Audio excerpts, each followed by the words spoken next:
Olá pessoal, sejam bem-vindos para mais um encontro. Nos nossos dois últimos encontros nós falamos sobre os princípios do Sistema Único de Saúde. Naquelas duas oportunidades nós falamos dos princípios doutrinários e em seguida dos princípios organizativos do SUS.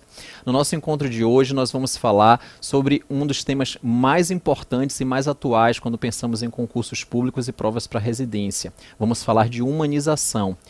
Mas para falarmos de humanização, a gente vai trazer a Política Nacional de Humanização para que nós possamos embasar essa nossa conversa. Certamente, a conhecida PNH ou Humaniza SUS é uma das políticas públicas ao lado da Política Nacional de Atenção Básica, ao lado da Política Nacional de Promoção da Saúde, está entre as políticas públicas mais comumente cobradas nas provas de concurso, seja pela importância do tema da humanização em si, seja pelo fato de que a Política Nacional de Humanização, ela surge no ano de 2003 como uma forma, uma estratégia, uma política pública que vem para operacionalizar, para trazer para a prática, concretizar os princípios do próprio Sistema Único de Saúde. Então, pessoal, no nosso encontro de hoje nós vamos ter uma primeira parte dessa nossa aula, tá? A nossa aula vai ser dividida em dois momentos. Eu trago aqui uma questão inicial, como nós costumamos fazer. Sugiro que vocês façam uma pequena pausa, tentem resolver e no final do nosso encontro trazemos novamente a questão e analisamos assertiva por assertiva para que possamos encontrar a resposta correta. Então, no nosso encontro de hoje vamos fazer uma contextualização geral sobre a Política Nacional de Humanização, para que a gente possa entender o porquê, né, qual a importância de nós termos, então, uma política, quando pensamos em políticas públicas de saúde, qual a importância da gente ter uma Política Nacional de Humanização, né? Vamos trazer os objetivos dessa política, os seus princípios e as suas diretrizes. No nosso próximo encontro, a gente vai falar do método dessa política e vamos falar dos chamados dispositivos.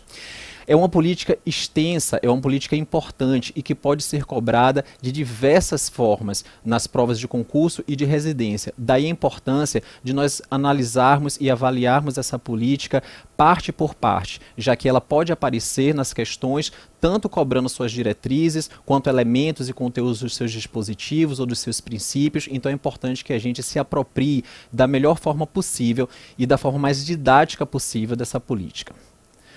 Bom, como nós sabemos, a Política Nacional de Humanização, da Atenção e da Gestão do SUS, e esse é o nome completo da nossa chamada PNH ou Humaniza SUS, ela surge no ano de 2003, ou seja, 13 anos após de ter sido criado o Sistema Único de Saúde. Nos nossos dois últimos encontros, nós trouxemos que o SUS ele foi criado no ano de 1990 por meio da chamada Lei Orgânica da Saúde, né, o conjunto das leis 8.080 e a 8.142, de setembro e de dezembro do ano de 1990. 13 anos após criado o Sistema Único de Saúde e, consequentemente, com seus princípios doutrinários e organizativos, sobre os quais já conversamos, é criada, então, uma Política Nacional de Humanização. Mas o que foi que motivou, qual foi o cenário que motivou a criação e a necessidade, que gerou a necessidade de criarmos uma política de humanização? Então, falamos aqui de uma fragmentação dos processos de trabalho, quando pensamos nos diversos saberes que não dialogam, nas diversas caixas, não é? Nas diversas especialidades e profissionais que não dialogam. Falamos aqui de uma fragmentação da rede assistencial. Como nós sabemos, a rede de atenção ela é organizada por níveis de atenção, desde a atenção básica, a atenção primária, que seria a porta de entrada do sistema, até a atenção secundária e terciária. E, obviamente, quando a gente fala de redes, e cada vez mais atualmente falamos de redes de atenção, né, nós não podemos pensar em uma rede fragmentada, que não dialoga, que os níveis de atenção não dialogam entre si, ou seja, que os sistemas, por exemplo, de referência e contra-referência não funcionam. Falamos então de uma precária interação intra-equipes, inclusive, e de um despreparo para lidar com as dimensões subjetivas nas práticas de atenção, tá? Seguimos trazendo outros motivos, um baixo investimento na qualificação de trabalhadores. Como a gente vai perceber, uma das palavras-chave dentro da Política Nacional de Humanização é a valorização. Falamos de valorização e falamos de inclusão. São duas palavras, fixem bastante essas duas palavrinhas porque elas são importantíssimas quando a gente pensa em PNH, tá? Poucos dispositivos de fomento à cogestão, vamos falar aqui um pouquinho de cogestão, de gestão participativa, né, de empoderamento, de protagonismo, dos sujeitos falando de si próprios, dessa saída da individualidade para a coletividade, para a construção coletiva e o envolvimento de todos os atores envolvidos nas práticas de produção de saúde, né? Então, os poucos dispositivos de fomento à cogestão também motivaram a criação e o desenho dessa política nacional de humanização. E, obviamente, um desrespeito aos direitos dos usuários. Pensem que a política nacional de humanização ela foi escrita no ano de 2003. No ano de 2006, um pouco em seguida, a gente tem um chamado Pacto pela Saúde, que não é o nosso tema de hoje.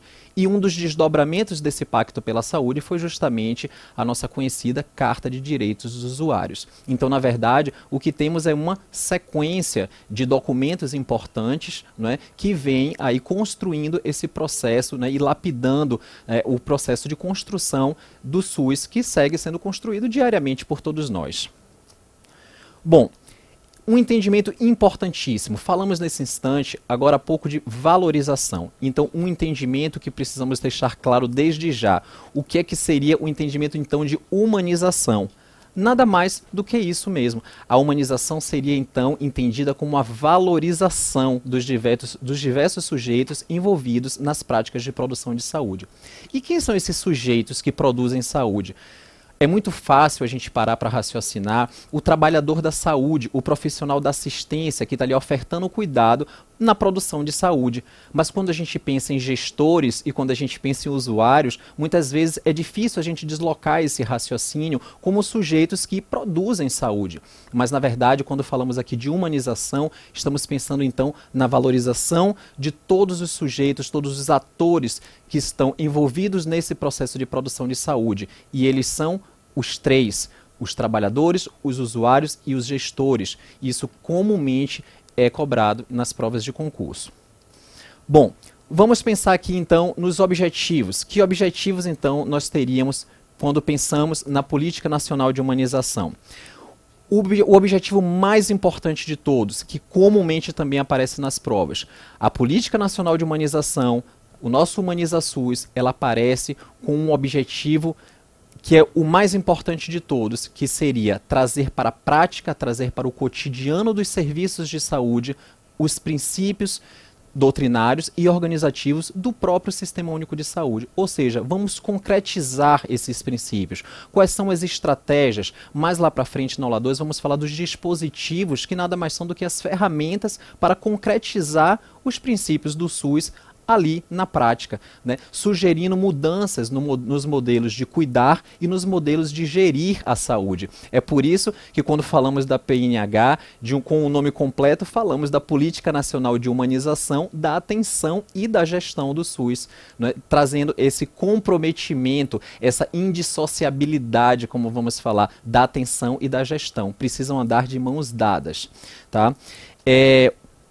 Como outro objetivo, podemos falar então, obviamente, se pensamos naquele cenário que estava posto, de uma fragmentação da rede, de uma falta de diálogo, tanto entre os profissionais, entre os saberes diversos e entre os níveis de atenção, um dos objetivos seria então de reduzir essa fragmentação através da valorização do trabalho, né, em equipe, da comunicação transversal, da ativação das redes, né?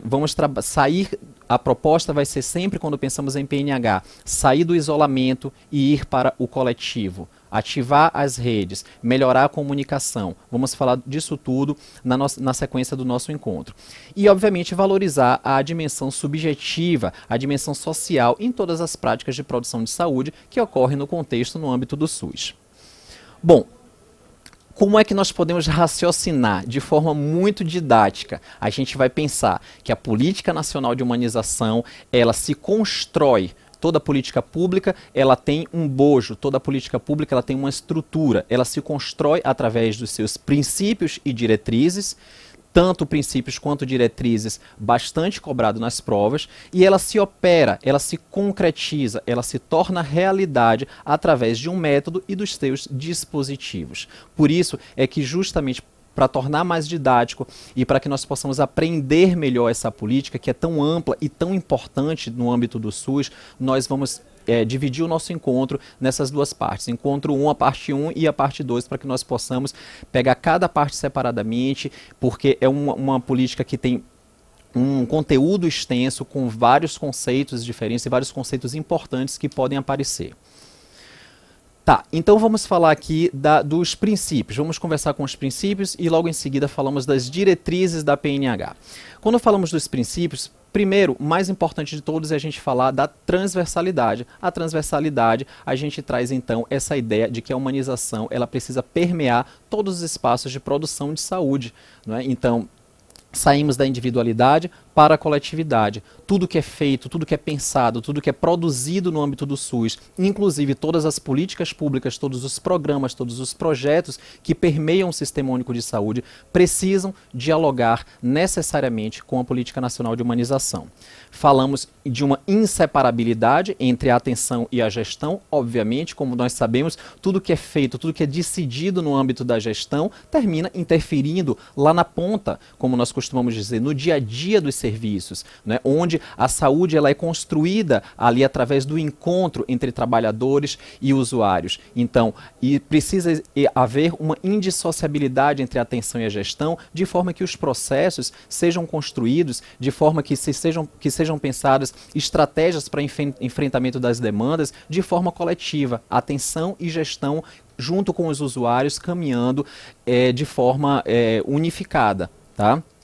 E falamos aqui de uma autonomia, outro importante princípio, quase sempre cobrado nas provas, de uma autonomia, de uma corresponsabilidade, de um protagonismo. Repare que nós estamos falando aqui de um empoderamento dos sujeitos, de convidar os sujeitos para participar do processo de construção do SUS, tanto na perspectiva dos trabalhadores, quando falamos de cogestão, de gestão participativa, de relações mais horizontalizadas, né, onde os sujeitos possam falar de si próprios, ninguém melhor do que os trabalhadores para eles mesmos falarem dos seus processos de trabalho, não é? Então, esses trabalhadores precisam ser convidados no processo de construção, nos processos decisórios, da mesma maneira como nós sabemos um dos princípios organizativos mais importantes do Sistema Único de Saúde é a participação social, não é? A participação popular, o controle social, está entre os princípios organizativos e, obviamente, quando falamos de empoderamento, de autonomia, de protagonismo, estamos então convidando esses usuários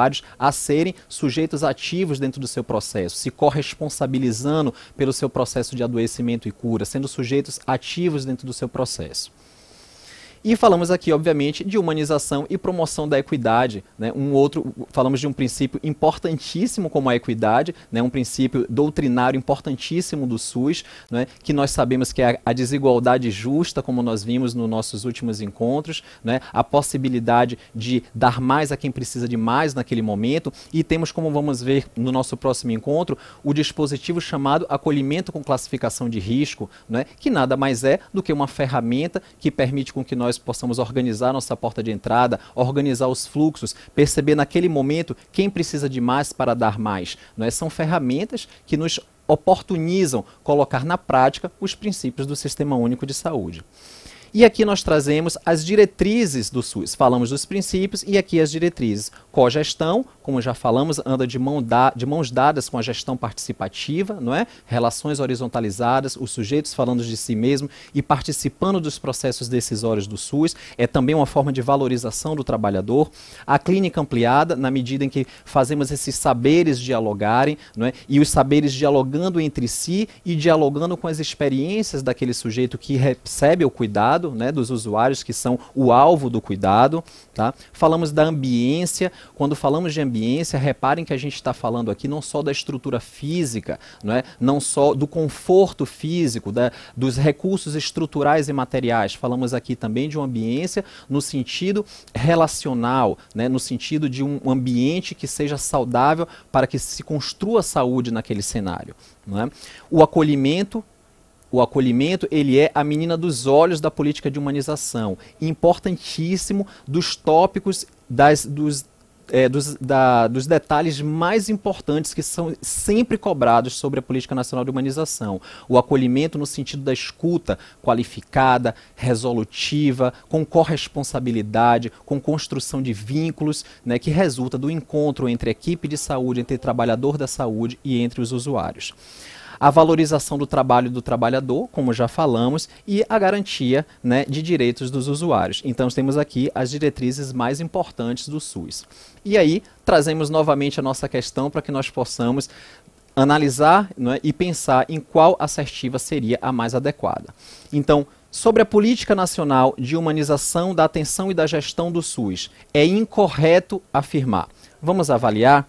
Falamos aqui que reconhece que deve haver a participação ativa dos trabalhadores e dos usuários no processo de tomada de decisão das nas organizações de saúde.